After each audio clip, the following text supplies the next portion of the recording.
Hello everyone. Have you ever managed to sacrifice all your pieces in one game? Now imagine that you can win after that. In this video, I will show you the game between Grigory, Serper, and Ioannis Nikolaidis. At the end, you will see that all the pieces I just marked on the board were offered as sacrifices by white to black. Yes, it didn't go all the way to the king, but it was still quite impressive. So, white opens the game with c4, black responds with g6, e4, bishop g7, d4, white completely captures the center with his pawns, and black responds with d6, knight goes to c3, knight f6, knight g to e2.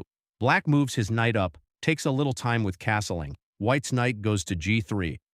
And after c6, white completes the development of his kingside, preparing to castling on a6. Black hasn't castled yet. White notices that the black king hasn't castled yet. It could go to the kingside in the future. They don't reveal their plans either. They develop their bishop on the e3 square.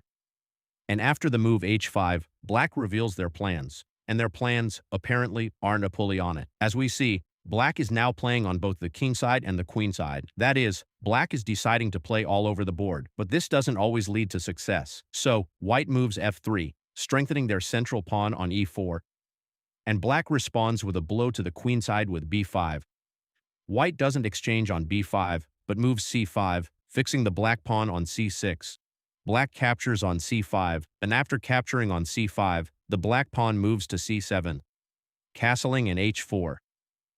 The black pawn is ramming into the white king's position, but no big deal. The knight has only one square of retreat, h1. The knight retreats, moving to h5. The knight is preparing to jump to f4. The queen moves to d2, preventing this threat, and after e5, the white knight returns to the f2 square. In this position, after some thought, black decides not to castle short, which might have been a good decision here, and moves the knight to f8. Perhaps trying to place his knight on either e6 or d7 and go long. Well, white, ahead of black in development, begins to sharpen the game, a4. White begins to cling to black's queenside. And after b4, black does not want to trade, trying to close the game. The next move is the knight to d5, the first piece sacrifice in this game. White offers black to take the knight with a pawn on d5. Black, having nothing better to do, takes the knight to d5. After all, if it weren't captured, the knight would move to b6, and there would be a complete positional mess. The white king would likely have remained in the center until the end of the game. So, a capture on d5, and white takes the pawn to e4. Now it's clear why white gave up his knight. For two magnificent passed pawns in the center, which have already crossed the demarcation line and are heading towards the white king, which is still in the center. As you can see, the knight on f6 and the knight on f8 are now preventing their own king from escaping further from the center. So, black moves f5 like this. The cat is not bad. They are now trying to seize the initiative somewhere. For example, f4 threatens to capture white's dark squared bishop. But in this game, white is going specifically for the black king. They are not interested in material here. So, d drives away the black queen. And after the queen on c6, white continues to feed black. Another piece sacrifice follows, the bishop on b5, and black is also obliged to take this bishop, just like the knight on d5. After all, it's now a pin on the queen and the king. They have to take it. And after the pawn capture, there's another tactic. They can't take the pawn because black's rook is stuck on the front. However, in the game, the opponent has apparently become too intimidated by white's pawn fist in the center and decided to sacrifice the rook anyway. He takes the queen on b5, and after capturing the rook on a8, he plays the queen on c6. Returns. It's worth mentioning that here, of course, the best move would have been the queen on c6 and the queen on b7, protecting the rook. And nothing terrible seems to be happening here for black. Well, right away, definitely. For example, on c6, the rooks would have been exchanged. Even if white had captured here, we would have had time to capture on f1. After the capture, the bishop takes the piece to d7. Yes, the position is naturally lost for black, but some care was still required here. However, in the game, black decided to sacrifice his rook on a8, and after capturing on b5, the rook takes a8. The queen on c6 attacks the rook. The rook needs to be taken away, but no such luck. The second rook attacks, and white brings another piece to attack the black king, but allows f4. And black, no longer having anything better to do, simply begins to devour everything in sight. With f4, the bishop is trapped. The rook follows a7. And here black thought for a moment and still didn't immediately take the piece, instead playing the knight on d7, because the rook was already threatening to advance along the 7th rank and subsequently double along the 7th rank.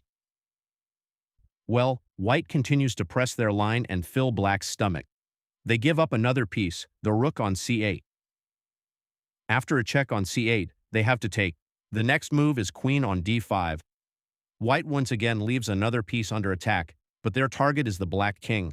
Black greedily devours the white bishop on e3, and after a check on e6, the king retreats to f8. After all, if they retreated to d8, the queen on e7 would be checkmated in one move. So, the king is on f8. And now just imagine what white would be like if they now withdrew their knight, which is under attack from the black pawn. Naturally, they don't.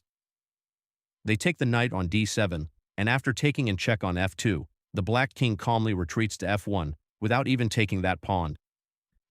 It's worth noting that the f1 king is an extremely precise move, as a simple capture with the f2 king would seemingly destroy one of black's attacking units, and black could counterattack.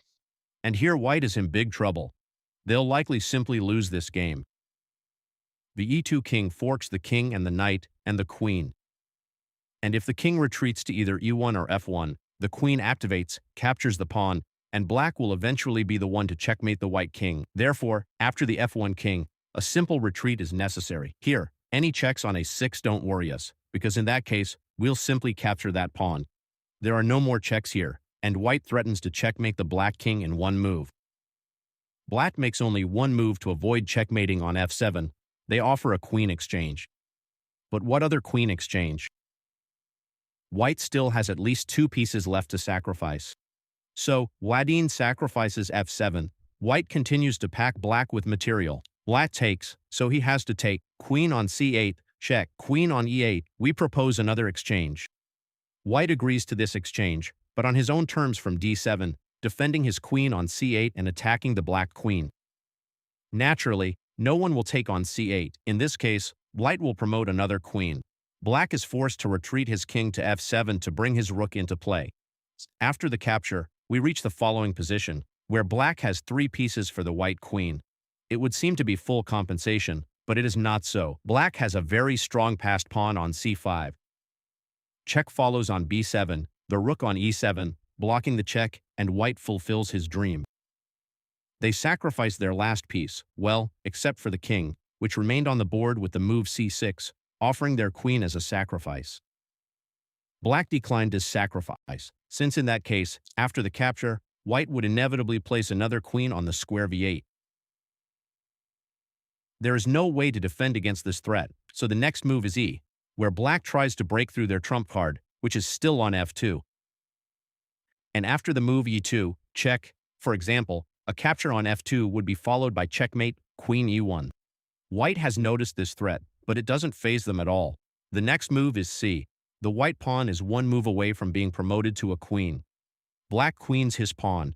And now the white king is one move away from checkmate. White, with the only move queen d5 check, maintains their initiative. The black king retreats to f6, and after queen d6 check, king f7, queen d5, king f6. White has gained a bit of time here, having passed the time control. And after the queen's move on d6, the king retreats to f7. White sacrifices another queen on e7, destroying black's attacking rook, which was supporting the e3 pawn in its advance on the white king. White's pawn rises from the ashes on c8, and black has no choice but to cling to its passed pawns. So what do we get as a result? White has sacrificed their entire set of pieces. This queen is now a new queen, transformed from a pawn. However, the game is not over yet. White moves to c5, the king retreats, moves to b5, and after check on b6, we take the pawn to g6. A double attack on black's bishop and knight. Two pieces cannot be defended. Black decides that their stick is a shotgun and must fire once a year. The pawn is barely checked. White needs to be extremely careful. There are two captures, the pawn on f2 or the pawn on e2. Try to find a winning continuation for white here. So, 1, 2, 3. White takes the pawn on f2.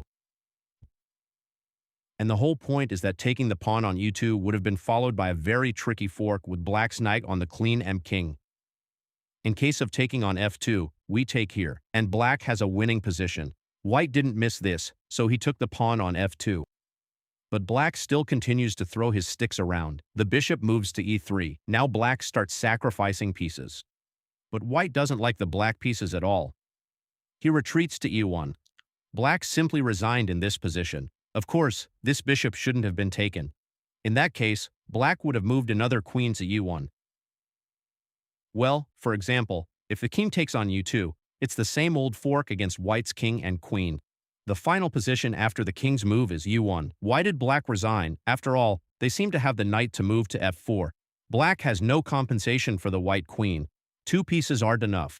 Moreover, the pawn on u2 will soon fall. White could also easily use checks to recapture the pawn on b4 and drive out their passed queen. Such a gorgeous, evergreen game. If you like this video, don't forget to like and subscribe to the channel. See you soon, M.